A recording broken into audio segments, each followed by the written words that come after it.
Now, I'm not gonna lie, Dark and Darker was once my favorite game. Hopping into trios with my buddies, exploring the dungeon, fighting other players, and looting them, or them looting us. It was a great experience. It generally had a good gameplay loop. It had fun interactions, and constant learning about what the dungeon had to offer us as learning players. And it really seemed like other players were enjoying it too. A lot of streamers I knew were hopping into the game, like XQC and Sodapoppin. But a couple months ago, after quite a long break from Dark and Darker, I realized the game was dying. How could such a beautiful game be dying? That's when I started digging a little deeper into what happened to Dark and Darker. And let me tell ya, what I found wasn't just a story about a game losing players, or people just losing interest over time. Dark and Darker's downfall is a story about passion, corporate power, and how quickly everything can fall apart once lawyers get involved.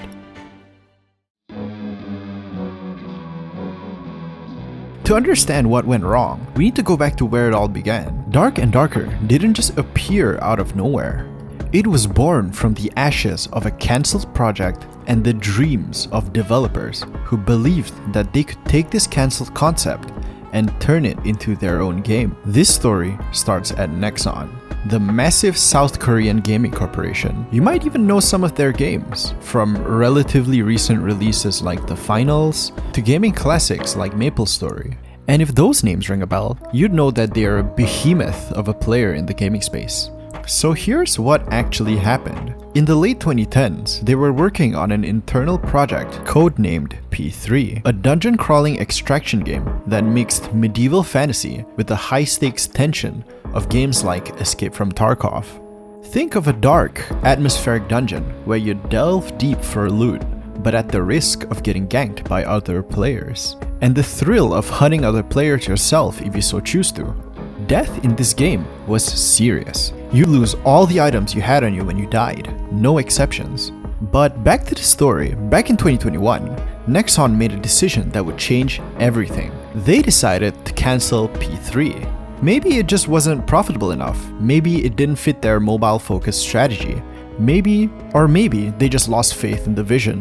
Whatever the reason, they pulled the plug on P3, leaving the developers who poured their hearts into the project with nothing to show for after years of hard work. That's when Jun-Young Choi and several other Nexon developers made a choice that would define the next chapter of this story.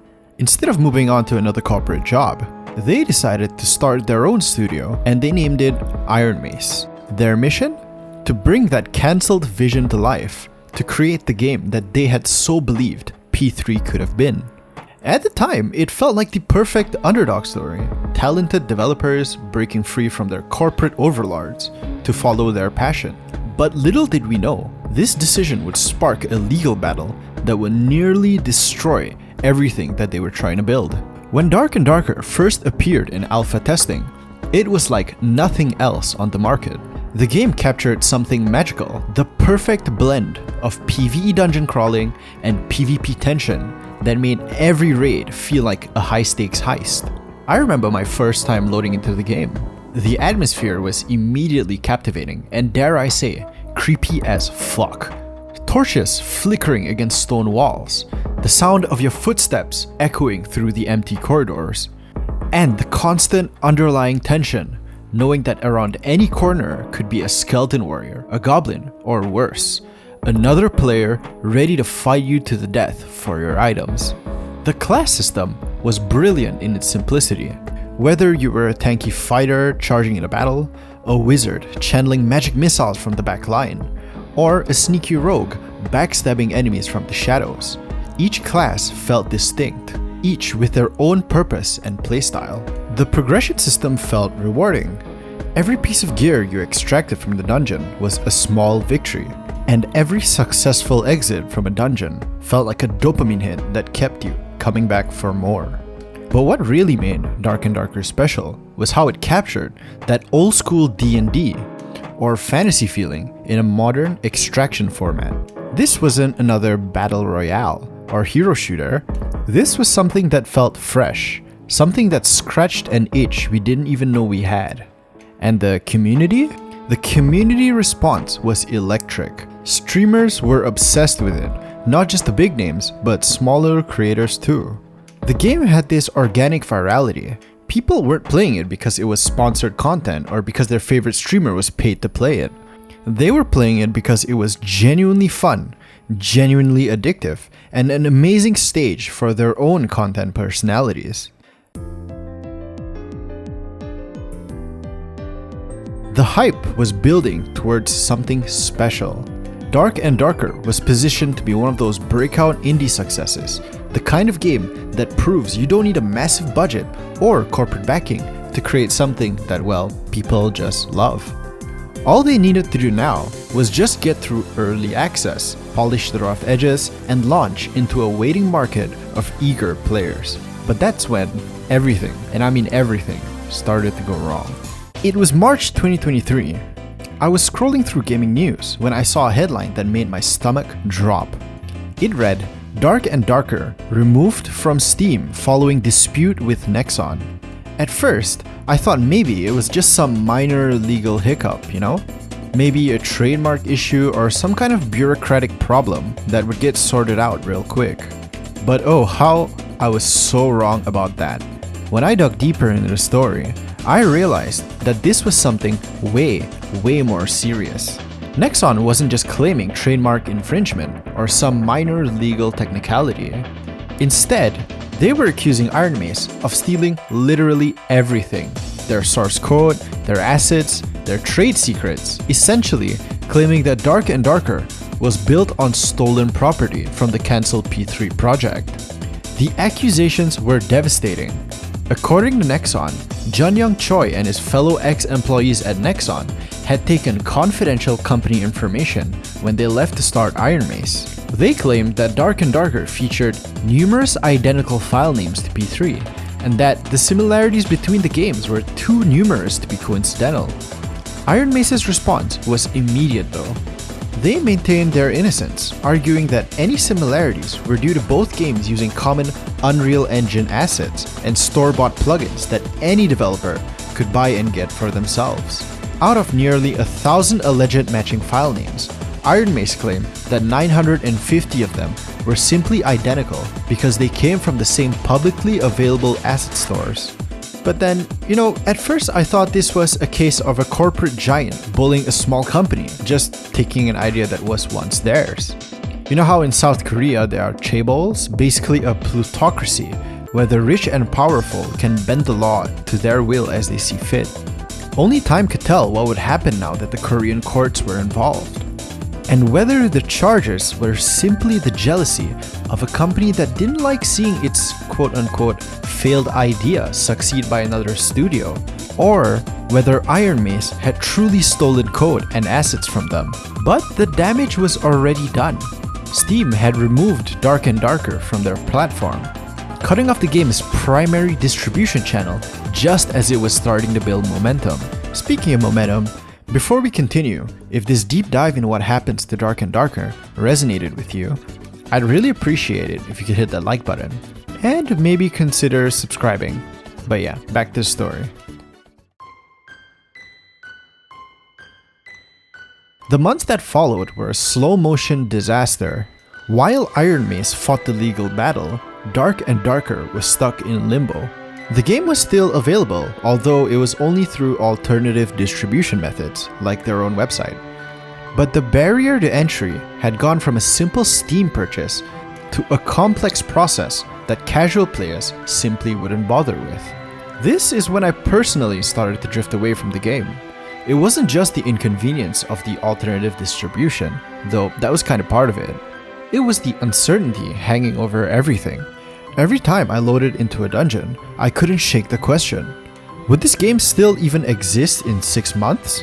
Which, I'm not gonna lie, drove me away from committing my time to it.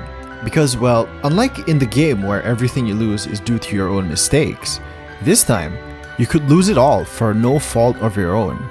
The player count started bleeding out slowly at first, then faster. The streamers who made Dark and Darker part of their regular rotation began moving on to other games. Not because they got bored of the game or they didn't love it. Many spoke fondly about it.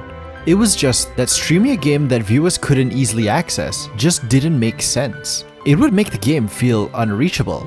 unrelatable, and worse yet, if you weren't already into Dark and Darker, might just feel boring. The legal battle raged on through 2023 and into 2024, with wins and losses on both sides. But in January 2024, there was a moment of hope.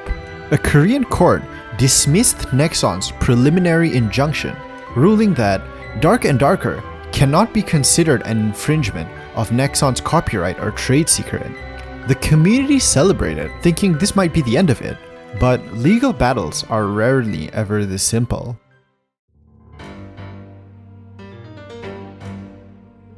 Even with that victory, the broader lawsuit continued, and then in February 2025 came the final blow.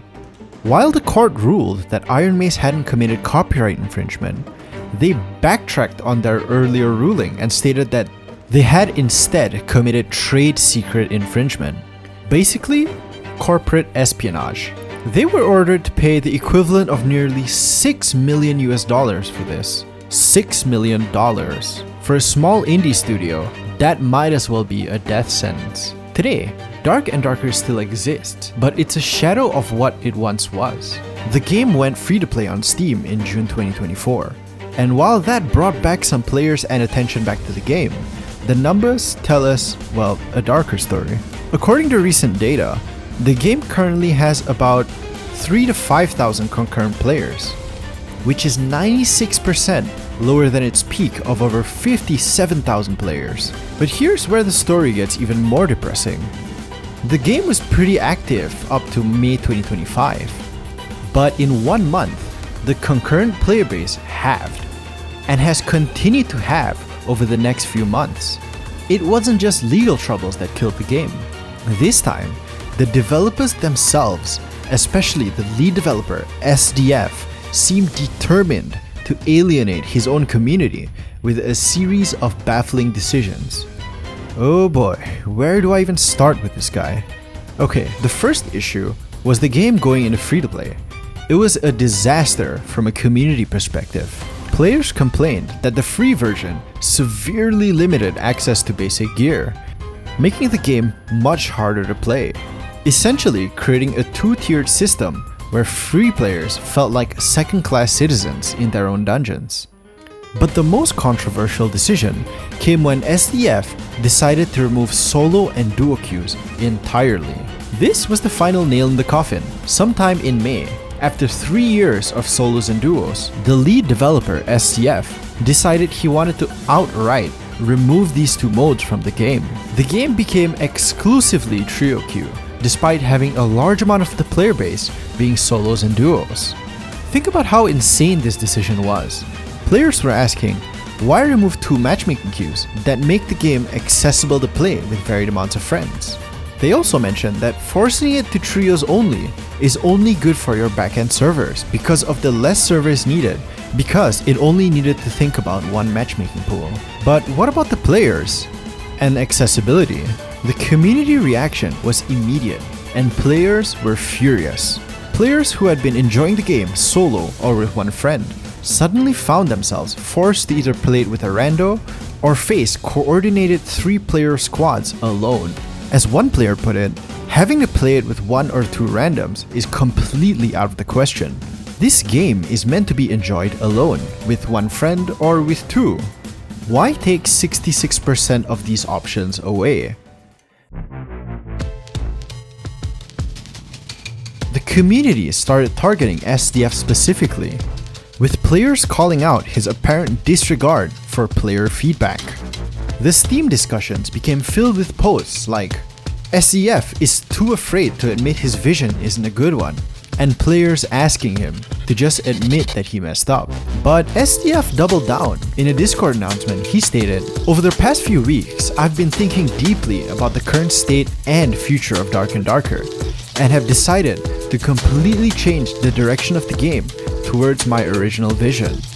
His original vision apparently involved ignoring what the community actually wanted to play. Besides that, there was also the semi-wipe update in 2024, which was basically a wipe with no update, which kind of fundamentally changed how progression worked, that essentially reset much of what dedicated players had built over months of grinding. The community's reaction was swift and brutal. Dark and Darker's Steam reviews plunged deeper into negative territory, with players feeling betrayed by developers who seemed to be making changes without understanding what made the game special in the first place.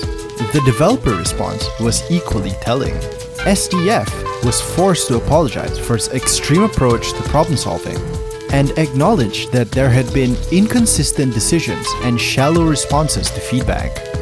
In what might be one of the most damning admissions I've ever seen from a game developer, he essentially said, "We're not particularly good at developing games," and admitted that they were chasing successful formulas rather than staying true to their original vision. This hit me harder than the legal troubles, to be honest. Legal battles are external forces, corporate giants fighting over intellectual property. But this was self-inflicted. This was the developers of a game I loved admitting that they didn't really understand what made it work.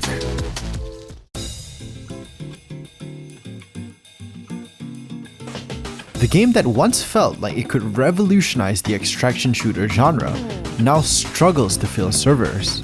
The vibrant community that used to share strategies and war stories has largely moved on, not just because of legal troubles, but because they felt abandoned by developers who seemed more interested in chasing trends than nurturing what they had built. When I loaded up Dark and Darker for this video, I felt kinda sad.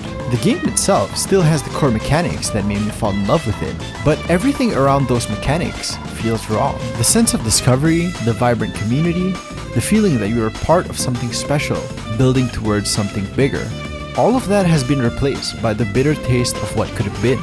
As the director of Iron Mace himself admitted, it saddens me to hear claims that we are intentionally ruining the game. But intention doesn't matter when the result is still the same. Whether through malice or incompetence, the developers had taken a community's faith and trust just to squander it. Iron Mace is still trying to support the game, still pushing out updates and new content, but with a $6 million judgment hanging over them and a drastically reduced player base, it's hard to imagine how they can sustain long-term development. Every update feels like it could just be the last, and that's when I knew it wasn't the same game anymore. Not because the mechanics had changed, but because the context had. Dark and Darker had been transformed from a hopeful indie success story into a cautionary tale about what happens when passion projects collide with corporate interests.